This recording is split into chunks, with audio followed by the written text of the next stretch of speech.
भारत के लिए Tokyo Olympics का आगाज हुआ एक सिल्वर मेडल के साथ और समापन हुआ इस ओलंपिक का एक गोल्ड मेडल के साथ। भारत के नीरज चोपड़ा ने जैवलिन थ्रो में भारत को जिताया गोल्ड मेडल। स्वतंत्र भारत का ये पहला मेडल है एथलेटिक्स में, ओलंपिक का पहला मेडल एथलेटिक्स में, और भारत के लिए ये 2008 के बाद पहला गोल्ड मेडल है।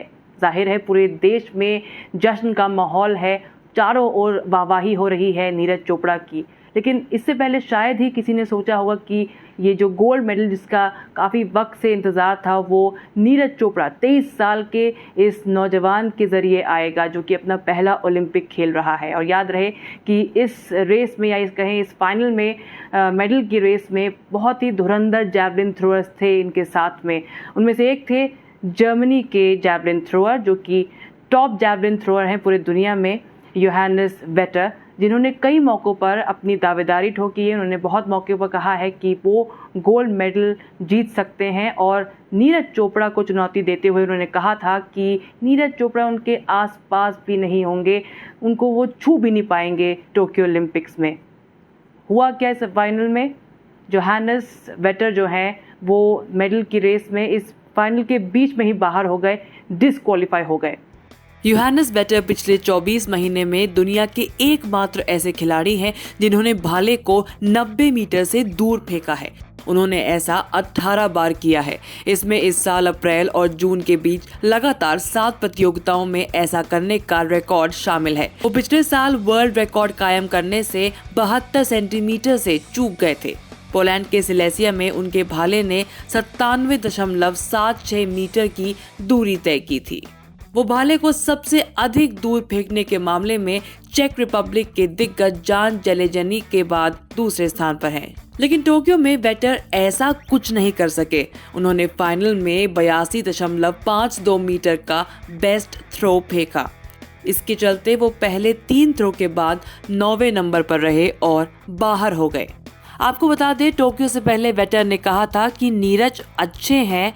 फिनलैंड में उनका भाला 86 मीटर की दूरी तय कर सका, लेकिन ओलंपिक में वो उनको पीछे नहीं छोड़ पाएंगे क्योंकि उनको हराना बेहद मुश्किल है।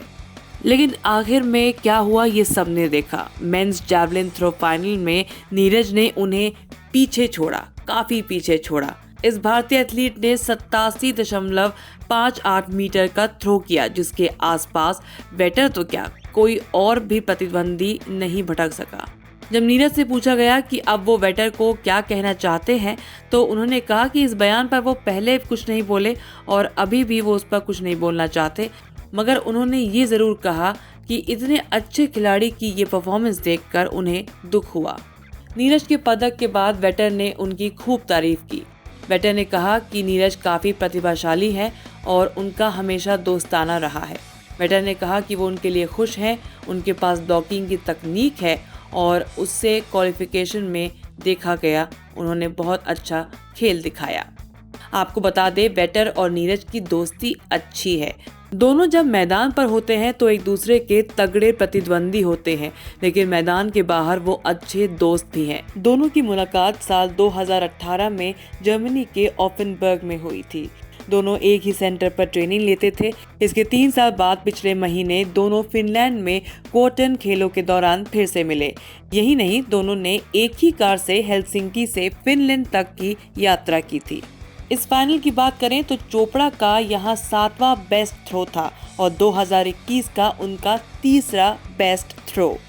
इससे पहले मार्च 2021 में इंडियन ग्रां प्री 3 में उन्होंने 88.07 मीटर, एशियन गेम्स 2018 में 88.06 मीटर, दक्षिण अफ्रीका में साल 2020 जनवरी में 87.87 मीटर, मार्च 2021 में फेडरेशन कप में 87.80 मीटर, दोहा डायमंड लीग में 87.43 मीटर और फिनलैंड में क्वार्टन इवेंट के दौरान 86.79 मीटर दूर भाला फेंका था। इस युवा एथलीट की सबसे अच्छी बात ये भी रही कि उन्होंने अपने शब्दों से जवाब देना सही नहीं समझा। उन्होंने स्पोर्ट्समैन स्पिरिट पूरी तरह से बरकरार रखा और उन्होंने जो जवाब भी दिया वो अपने काम से दिया। अपने फोकस के बारे में वो कह चुके हैं। 1 साल से उनका फ़ोन जो है वो बंद था। ये सब दर्शाता है कि कितने फोकस वो रहे हैं, और उस फोकस का, उस कड़ी मेहनत का, लगन का, डेडिकेशन का जो नतीजा है वो इस गोल्ड मेडल के ज़रिए मिला है। इस गोल्ड मेडल में पूरी जो इनकी करियर का जो स्ट्रगल है वो सब झलकता है। और अब बस ये आशा है कि भारत के तमाम एथलीट्स इनसे इंस्पिरेशन लें, और जो भी लोग भारत को कमतर समझते हैं, ओलंपिक्स में वीक समझते हैं, वो आगे बढ़ें और भारत को एक ओलंपिक्स में या खेल के एक नए दौर में लेके जाएं।